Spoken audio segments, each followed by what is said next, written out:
ऐसे कितने शुद्ध प्राणी जो चाय भी नहीं पीते हैं कि चाय पीने से हमारा शरीर दूषित हो जाएगा, ऐसे कितने लोग हैं? ऐसे करीब 20-25 हैं। हाँ, गोलूपन का चरम कहते हैं इसे। लेकिन ठीक है, बढ़िया बात है, अच्छा है। आप मतलब किसी भी गलत चीज की आदत क्यों पड़नी चाहिए? है तो जहर ही, धीमा ही सही है तो जहर ही। लोग चाय के बिना जीवन अधूरा मानते हैं अपना। चाय ना हो तो फिर क्या लाइफ है, ऐसी भी क्या जिंदगी चाय के बिना। छात्र जो लोग चाय पीते हैं वो इस पर गौर करें, बाकी लोग सोचे कि ऐसा होता होगा। तो चाय में दूध, पत्ती, चीनी और चौथा क्या होता है? अदरक नहीं, वो तो गैर अनिवार्य वस्तुएं हैं। पानी, हाँ पानी भूल गए, बताओ। अदरक बोल रहे हो। पानी, दूध, चीनी और पत्ती, 4 चीजें होती हैं। पत्ती या पत्ती? क्या पत्ती, एक ही बात। चार चीजें मिलाकर चाय बनती है, ठीक है।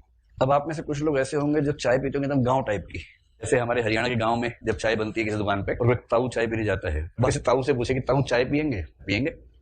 फिर उससे पूछे कि चीनी कितनी लोगे? तो वहां एक फेमस स्टेटमेंट है, बिना पैसे बढ़ाए जितनी घाल सकता घाल दे। घालना समझ रहे? घालना बिना पैसे बढ़ाए जितनी घाल सके घाल दे भाई। तो वहां जो बेंच मार्क है, बॉटम लाइन है 4 चम्मच की है। अगर चाय के एक कप में 4 चम्मच भी चीनी नहीं है तो चाय क्या हुई?